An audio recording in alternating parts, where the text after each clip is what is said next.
So my background is that I have a teaching credential and I have a master's degree in education, and I run multiple businesses, from a retreat business to a vacation rental to a nonprofit peace garden here on Maui. People come to visit. I also am partners with my husband in a scuba diving business, and I perform weddings and write books. So I have a lot going on, and I really needed to find content that was useful both for helping my clients or my students or for helping me in how to manage all of that. I've also worked with teenagers over the last 20 years teaching personal and spiritual growth concepts and success principles in the arena of entrepreneurial business mindfulness. So I have a lot of background in this particular area. I started teaching nearly 30 years ago, and I was a fifth grade teacher. And I was teaching math, English, social studies, and science, and discovered that I really didn't like teaching these subjects any more than I liked taking them when I went through school. In fact, I didn't like having to wait until the recess bell to get something to eat, and I didn't like having to be on such a rigid schedule as a teacher any more than I liked it as a student. And one day my principal sent me to a personal development or professional development workshop, and it was being taught by Jack Canfield, who back then, this was in the 80s, was teaching teachers and parents how to help kids to enhance their self-esteem. And I didn't know what self-esteem was, and I didn't know who Jack Canfield was, but I had an amazing awareness in my own being of some things that needed to shift. First of all, I realized that I was teaching children, not subjects. And that was a huge, just a subtle but huge shift in the way I approached my classroom when I went back to school. And the other awareness is that I had self-esteem challenges of my own, that I didn't really know my own value.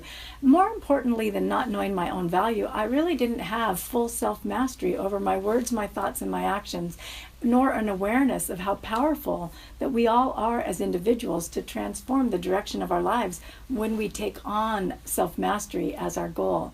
And so after leaving his workshop, I went back to my classroom and I wanted to teach these kids all of this content. I wanted to share with them everything I'd learned. But just as I shared with you a few minutes ago, it was impossible for me to teach them how to have high self-esteem if I didn't have it myself. I couldn't teach them to be mindful and honest and joyful if I wasn't mindful and honest and joyful myself. And so the first order of business was really embodying all of this content and learning how to use it in my own life to bring about a higher level of happiness, joy, and success in every area of my life, and then sharing it with the students.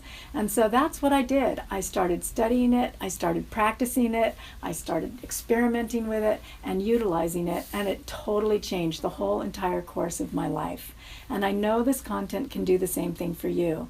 And then you will make a humongous difference, whether it's with your kids or your coworkers. You will make a humongous difference in everybody's life around you as well. I have a lot of other information that can assist you if your interest is piqued and you want to study more deeply. I have books available for you. This one is Intellectual Foreplay, Questions for Lovers and Lovers-to-Be, and it's full of exactly that, questions for you to explore with yourself so that you get a better sense of knowing of who you are. It's a self-inquiry process of who you are, what you love, what matters to you, and also questions to explore with a partner or potential partner so that you're fully aware of who they are, what matters to them, and what their interests are, so that when you're making choices about being together, you're doing so wisely. I found people tend to pick their partners by looks good and feels good and jump into a relationship without really taking the time to find out if it's good. And this book will certainly assist you with that. If you're already in relationship, it'll deepen your communication with each other. I also have Virtual Foreplay, which is making your online relationship a real-life success. And what I've found is that people are dating online without really bringing a higher level of mindfulness to it. And so this book will assist you in doing so. I discovered through studying online dating that it's really a deep process in self-discovery and personal growth, from everything to how you answer the questions, how honest you are, to what you're looking for and the message that you're putting out. It's a great exercise in personal growth if you choose to look at it this way.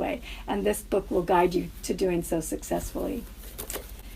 I also have a book called How to Love Your Marriage. So what happens a lot of times is we find the person we want to be with, we fall deeply in love, we get married, and then a few years in, we do what I call is hitting the wall, where we're not really sure how to make it better, or we get stuck in a place that doesn't feel good.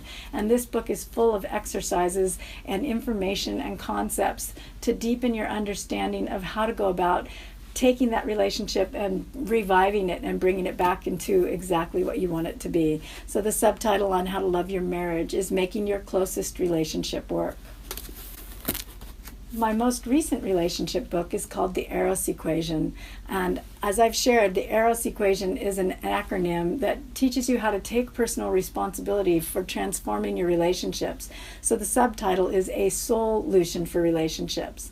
I'm really passionate about helping people move from their ego mind, which makes choices that destroy relationships, into their spirit or their soul, where we access those solutions for creating loving, harmonious connections with others. And this book will definitely help you, whether those relationships are with your sweethearts or whether they're in your workplace, your home, anywhere. This book has got all the tools and skills that you need. I also have a book called Way of the Winding Path, a map for the labyrinth of life. And this book really explains the labyrinth and how to get the most out of walking one, and then recognizing and expanding the boundary of the labyrinth to realize our whole life is a journey. And we can take these principles, and rather than having to find a labyrinth in order to grow, in order to learn about ourselves, we recognize that we're always on the labyrinth of life. And this book is a beautiful guide for navigating that.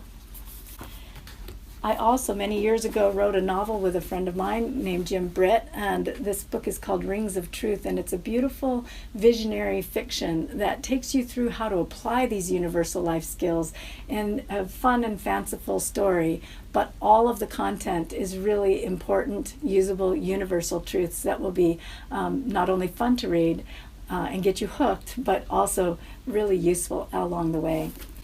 And I also want to let you know I'm a blogger for Spirituality and Health magazine. So if you go to their website, which is spiritualityhealth.com, you'll find the Real Love blog, where I write articles every other week that are free for you to access, as well as a podcast on the alternate week where I have the opportunity to interview amazing leaders in the New Thought realm, and particularly around relationships. It's the Love Well podcast. So those are available for you for free as well. And then, of course, you can come on retreat. We have a beautiful property here on Maui. It's the Sacred Garden Retreat. We have 2 labyrinths, which are walking meditations. We have peace gardens. We have adorable accommodations. And we have the world's best practitioners and healers to serve you. So please don't stop here. This is a process and it's a practice, and we're here to support you. So if there's anything we can do, just let us know.